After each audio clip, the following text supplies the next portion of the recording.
Hello and welcome back to the channel. Myself Neha Bilania, faculty of JMC Group of Institution. The topic for today's class is thinking. हमने last class में discuss किया था about learning process को initiate करने के लिए the first prior step is to think. हम क्या सोचते हैं, हम कैसे सोचते हैं और उस सोच को हम कैसे सही तरीके से प्रोसेस करते हैं, वो हमारा एंड रिजल्ट बनता है learning.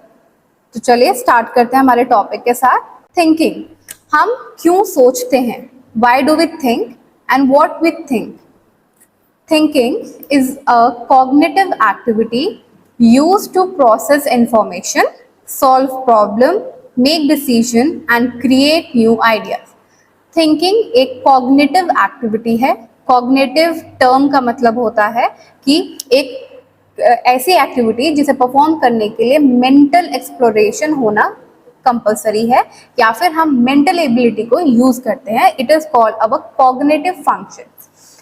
Cognitive activity use to process information, solve problem and make decision and create new ideas. जो भी कॉग्निटिव प्रोसेस यूज करके हम किसी चीज की इंफॉर्मेशन को प्रोसेस कर रहे हैं, किसी भी प्रॉब्लम को सॉल्व करने के लिए या फिर कोई भी अपना डिसीजन मेकिंग करने के लिए या फिर नए नए आइडियाज क्रिएट करने के लिए, it is called as thinking. Next is nature of thinking. Nature यानी क्या उसकी विशेषताएं हैं. First one is it is a mental exploration instead of motor exploration. सबसे इंपॉर्टेंटली नेचर ऑफ थिंकिंग का जो फर्स्ट नेचर है ये है कि थिंकिंग हमारा मेंटल एक्सप्लोरेशन है instead of physical exploration. Exploration means usage. हम थिंकिंग को मेंटली ज्यादा एक्सप्लोर करते हैं कंपेयर टू फिजिकली एक्सप्लोर करना. यानी हमारी मेंटल एक्टिविटीज ज्यादा यूज होती हैं, हमारे फिजिकल एक्शंस कम यूज होते हैं in the process of thinking. Next is it is a cognitive activity as we discussed earlier. Cognitive activity है थिंकिंग, यानी बहुत सारे मल्टीपल सेंसेस को यूज करके, फंक्शनिंग को यूज करके हम कंबाइंडली थिंकिंग प्रोसेस को इनिशिएट करते हैं. Next is it is described as a problem solving behaviour. For example आप किसी भी प्रॉब्लम में हैं, उसके लिए जो भी आप सॉल्यूशन ढूंढ रहे हैं उस ढूंढने को बोलते हैं हम हमारा थिंकिंग प्रोसेस. यानी किसी भी प्रॉब्लम के लिए आप सोच समझकर थिंकिंग प्रोसेस इनिशिएट करके एक प्रॉब्लम सॉल्विंग एक्शन क्रिएट करते हैं. Next is thinking is an internal process and lastly thinking allows adaptation. Internal process means thinking, आप जो प्रोसेस कर रहे हैं, जो आप सोच रहे हैं, वो आपका इंटरनल प्रोसेस है. यानी आपका सेकेंड इंडिविजुअल उसमें इन्वॉल्व नहीं होता है. या फिर जो आप चीजें सोच रहे हैं, क्या आपके थिंकिंग माइंड में थिंकिंग चल रही है, वो सामने वाला इंडिविजुअल परसीव नहीं कर सकता है. This why it is called as internal process. And lastly thinking allows adaptation. Adaptation मतलब जब भी आपकी ब्रॉड माइंडेड थिंकिंग होगी, आप न्यू अडेप्टेशंस को अलाउ करते हैं. Moving to the next is types of thinking. हम सोच तो रहे हैं, पर हम किस तरह से सोच रहे हैं और कितने तरह से हम सोच को इनिशिएट कर सकते हैं, वो पढ़ते हैं हम टाइप्स ऑफ थिंकिंग में. फर्स्ट वन इज परसेप्चुअल और concrete thinking. By the term perceptual हम जान सकते हैं परसेप्चुअल यानी perceive. It is the simplest form of thinking. The basis of this type is perception, that is interpretation of sensation according to one's experience. Perceptual या फिर concrete thinking. Perceptual thinking हमारी based होती है the idea of perceivement of any individual. एक individual कैसे किसी चीजों को परसीव करता है, ये डिपेंड करती है हमारी परसेप्चुअल थिंकिंग. जैसे कि interpretation of sensations according to one's experience. हम अपने पर्सनल एक्सपीरियंस के बेस्ड पर क्या हमने परसीव किया और उस परसीव करने के बाद क्या हमने इंटरप्रेट किया, ये डिफाइन होता है हमारा परसेप्चुअल और कॉन्क्रीट थिंकिंग में. Next is conceptual or abstract thinking. In this, the individual make use of concept or generalized objects and languages. It uses efforts in understanding and problem solving, so it is considered as superior than perceptual thinking. Conceptual यानी कि based on the concept, thinking process हमारा depend करता है हमारे concept के ऊपर।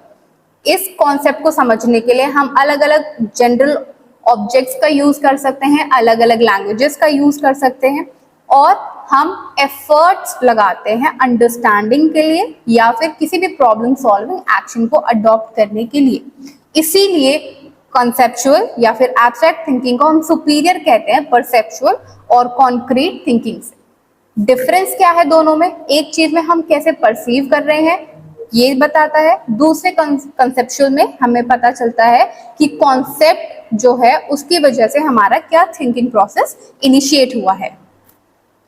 Next is convergent thinking.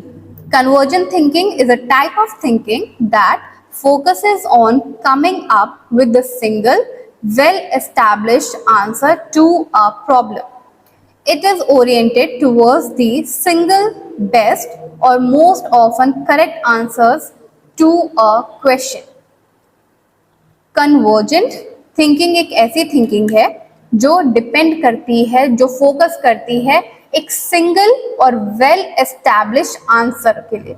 For example अगर हम इसे समझे तो हमारे multiple choice questions, multiple choice questions में हमारे पास एक क्वेश्चंस होता है जिसके हमारे पास 4 to 5 ऑप्शंस होंगे, जिसमें से हमें बेस्ट एक्यूरेट आंसर को चूज करना होता है।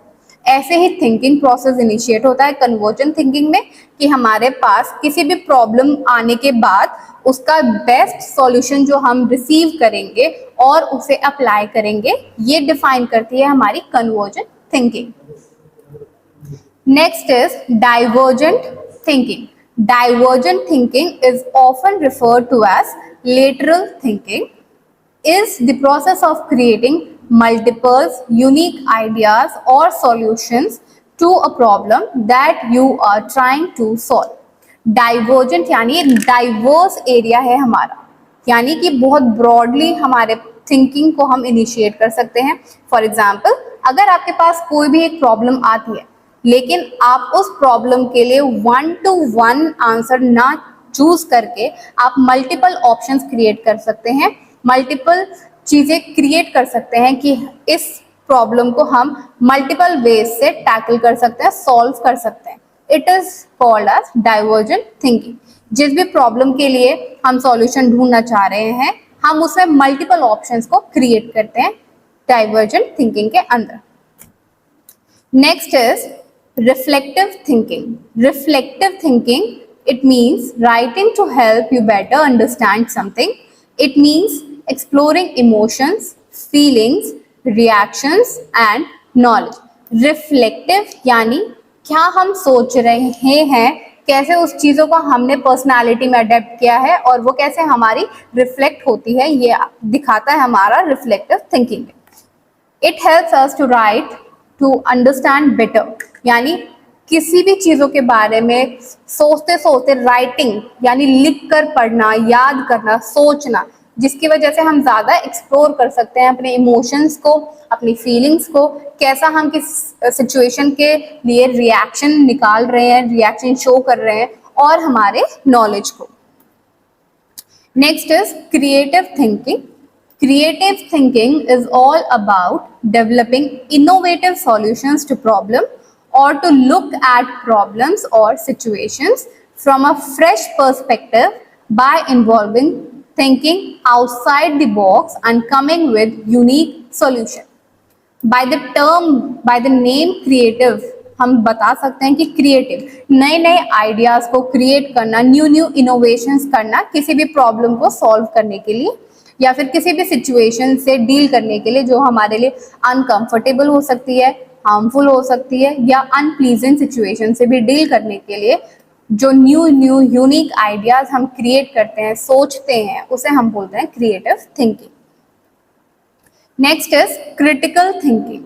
Critical thinking is a kind of thinking in which you question, analyse, interpret, evaluate and make a judgment about what you read here. से और राइट। क्रिटिकल थिंकिंग यानी हमारी क्रिटिकल थिंकिंग में हमारी एक्स्ट्रा मेंटल पावर्स यूज होती हैं critical situations को deal करने के लिए, यानी पूरा फ्रेमवर्क क्रिएट करते हैं हम हमारा क्रिटिकल थिंकिंग में। क्या क्वेश्चन पूछा गया है, सबसे पहले उसे हम एनालाइज करते हैं, एनालाइज करने के बाद उसे इंटरप्रिटेट करते हैं और उसे लास्ट में इवैल्यूएट करते हैं बिफोर मेकिंग एनी जजमेंट और before saying what you feel और यू राइट और व्हाट यू एक्सप्रेस्ड। यानी किसी भी सिचुएशन को डीपली स्टडी करना या डीपली उसके बारे में सोचना ही क्रिटिकल थिंकिंग कहलाता है। नेक्स्ट इज नॉन डायरेक्टेड और associated thinking. It is a thought process characterized by a free flow of ideas without a specific goal or direction. This type of thinking is often associated with daydreaming or free association. The very most common type of thinking every individual perceives is non-directed or associated thinking. हम जब बैठे हैं, खाली बैठे हैं या हम किसी काम में भी इन्वॉल्व हैं, सडन हम एक दूसरे फेज में एनालाइज हो जाते हैं, खुद को चैनलाइज कर देते हैं एक दूसरे फेज में कि डे ड्रीमिंग हम परफॉर्म कर रहे हैं। यानी फॉर हिंदी टर्म इज ख्याली पुलाव में हम चले जाते हैं, क्या सोच रहे हैं, हम क्या सोचना चाहते हैं, हम अपने फ्यूचर को कैसे चाहते हैं, हम खड़े खड़े या फिर बैठे बैठे उस चीज़ों को डे ड्रीम करने लग जाते हैं। It is known as non directive और नॉन एसोसिएटिव थिंकिंग, जिसका कोई भी गोल या फिर डायरेक्शन नहीं होता है। फ्री फ्लो ऑफ आइडियाज, जैसा हम मॉड्यूलेट करना चाहते हैं अपनी थिंकिंग को, हम उसी तरह से इसे डील कर सकते हैं। जो मैं सोचना चाहती हूँ, फॉर एग्जाम्पल अगर मैं डे ड्रीम कर रही हूँ कल को मुझे जाके एक डॉक्टर बनना है, एक फैशन इन्फ्लुएंसर बनना है, तो मैं अपने डे ड्रीमिंग पे उसी चीज़ों को फैंटेसाइज करूंगी that I am an influencer, मेरे आसपास इतना क्राउड है, आई एम सोशल पर्सनालिटी, ये सारी चीज़ें मैं परसीव कर लूँगी। क्यों? क्योंकि मेरा फ्लो ऑफ आइडियाज़ है जिसमें मुझे कोई जजमेंटल प्रोवाइड करने वाला नहीं है। That's all. Next is reasoning. Reasoning यानी it is a process of drawing conclusions based on evidences. Reasoning is the highest form of thinking to find out cases and predict effects. It is classified into inductive reasoning, deductive reasoning and abductive reasoning. Reasoning हमारे thinking process का highest form of thinking है, यानी कि हम जब किसी चीज़ के बारे में थॉट प्रोसेस को इनिशिएट कर रहे हैं, हमारे थिंकिंग प्रोसेस को स्टार्ट कर रहे हैं, उसमें हमें एविडेंसेस चाहिए अपनी चीज़ों को इनिशिएट करने के लिए, आगे बढ़ाने के लिए या पूरी चीज़ों को इवैल्यूएट करने के लिए। जिन एविडेंसेस से हम उस चीज़ों को इवैल्यूएट करते हैं उसे हम बोलते हैं रीजनिंग। रीजनिंग हमारे 3 टाइप्स की होती है, inductive, deductive and abductive reasoning. Next is problem solving. हमने पूरी स्लाइड में अभी तक पढ़ा थिंकिंग प्रोसेस इनिशिएट करती है हमारा प्रॉब्लम सॉल्विंग का, यानी किसी भी प्रॉब्लम को डील करने के लिए, सिचुएशन को टैकल आउट करने के लिए हमें थिंकिंग प्रोसेस चाहिए, यानी हमें सॉल्यूशन चाहिए अपने प्रॉब्लम के लिए। तो प्रॉब्लम सॉल्विंग स्किल्स या प्रॉब्लम सॉल्विंग आखिर है क्या? Problem solving it is an act of defining a problem, determining the cause of the problem, identifying and selecting alternatives for a solution and implementing a solution. Problem solving एक act है defining a problem. सबसे पहले हम define करेंगे कि हमारे पास जो situation है वो हमारे लिए डिफिकल्ट है, यानी वो एक हमारे लिए प्रॉब्लमैटिक सिचुएशन है या प्रॉब्लमैटिक प्रॉब्लम है। हमने जब डिटरमाइन कर लिया प्रॉब्लम को, अब हम डिटरमाइन करेंगे प्रॉब्लम के एक्चुअल कॉजेज को। प्रॉब्लम के कॉजेज को डिटरमाइन करने के बाद हम आइडेंटिफाई करते हैं और सिलेक्ट करते हैं अलग अलग ऑप्शंस, यानी अलग अलग ऑल्टरनेटिव सॉल्यूशन उस सिचुएशन से बाहर आने के लिए या फिर उस प्रॉब्लम को सॉल्व करने के लिए। जब हम आइडेंटिफाई कर लेंगे कि हमें इस सॉल्यूशन को अप्लाई करना, इस सॉल्यूशन को यूज करना है, लास्टली हम उस प्रॉब्लम में उसे इम्प्लीमेंट करेंगे, यानी अप्लाई कर देंगे उस सॉल्यूशन को प्रॉब्लम से बाहर आने के लिए। It is known as problem solving. It refers to our ability to solve problem in an effective and timely manner. Problem solve, जितनी जल्दी प्रॉब्लम सॉल्व कर सकते हैं उतने ही ज़्यादा वो हमारे लिए क्रूशियल होती है, बेनिफिशियल होती है। मेंटल प्रॉब्लम या मेंटल स्ट्रेस हमें कम आता है। तो प्रॉब्लम सॉल्विंग को हम अपनी एबिलिटी बोल सकते हैं कि हम किसी भी प्रॉब्लम को कितने कम टाइम में सॉल्व कर रहे हैं, कितने इफेक्टिव वे में कर रहे हैं और कितनी टाइमली उसे चीज़ों को डील कर रहे हैं। Moving to next is importance of creative thinking for nursing. अभी हमने पीछे पढ़ा टाइप्स ऑफ थिंकिंग, जिसमें पार्ट में हमने पढ़ा क्रिएटिव थिंकिंग। क्रिएटिव यानी न्यू आइडियाज को इनिशिएट करना, न्यू इनोवेशंस को लेकर आना। नर्सेस के लिए क्रिएटिव थिंकिंग क्यों इम्पोर्टेंट है, पढ़ते हैं। First one is creative thinking help to bring about the continuous growth and development of a nurse into her profession and society. Creative thinking nurses के लिए क्यों ज़रूरी है? फर्स्ट इज ये ज़रूरी है एक नर्स की ग्रोथ और डेवलपमेंट के लिए, जिससे वो अपने प्रोफेशन को और अपने प्रोफेशन की importance in the society increase कर सकती है। Next is creative thinking leads to better practice as knowledge and skills are applied. Creative thinking हमारी बेटर प्रैक्टिस को इनिशिएट करती है। क्यों? क्योंकि क्रिएटिव होने के लिए हमें नॉलेज और हमारे स्किल्स को हाईली डेवलप करना होता है और किसी भी न्यू इनोवेशन पे या न्यू क्रिएशन पे हमें उन सारी चीज़ों को अप्लाई करना होता है। जितना ज़्यादा हम सोचेंगे, जितना ज़्यादा हमारी नॉलेज गेन होगी, जितना ज़्यादा हम स्किल्स अप्लाई करेंगे, उतनी ही हमारी क्रिएटिव थिंकिंग होगी, उतनी ही ज़्यादा हमारी प्रैक्टिस इम्प्रूव होगी। It helps the nurse in decision making. Sometimes it is important to take a good decision for the patient as well as the nurse or the hospital. तो हमारे creative thinking help करती है एक nurse को कि वो अपना decision accurately ले सके, जिससे पेशेंट और हॉस्पिटल और स्टाफ हर किसी के बेटरमेंट के लिए वो डिसीजन ले सकते हैं। Next is creative thinking helps in enhancing patient care. सबसे इम्पॉर्टेंटली क्रिएटिव थिंकिंग होना एक नर्स को हेल्प करता है कि वो अपने पेशेंट की केयर को इम्प्रूव कर सकती है और इन्हांस कर सकती है। जितने न्यू आइडियाज़ वो लेकर आएगी अपने पेशेंट को केयर प्रोवाइड कराने के लिए, उतनी ही फैसिलिटीज़ इंक्रीज होंगी, उतना ही फ़ायदा उसके पेशेंट्स को होता है। Next is creative thinking helps in fostering a positive work environment. Very crucial. जहाँ पर भी आप वर्क कर रहे हैं, अगर आप वर्क भी नहीं कर रहे हैं, स्टूडेंट हैं, तो आपका वर्किंग इन्वायरमेंट, आपका स्टडिंग इन्वायरमेंट या आपका जनरल इन्वायरमेंट पॉजिटिव होना बहुत ज़्यादा ज़रूरी है आपकी ग्रोथ के लिए, आपकी मेंटल पीस के लिए। तो जितना क्रिएटिव थिंकिंग आप करेंगे, आपसे दूसरा इंडिविजुअल उतना इंस्पायर होगा, आपके काम को उतना तराशा जाएगा, उतनी तारीफ होगी। तो आपके लिए बहुत ज़्यादा क्रूशियल हो जाता है कि आप अपने वर्क फील्ड पे क्रिएटिव थिंकिंग को अप्लाई करें। Next is creative thinking allows nurses to embrace change, develop new strategies and contribute to the advancement of nursing practices.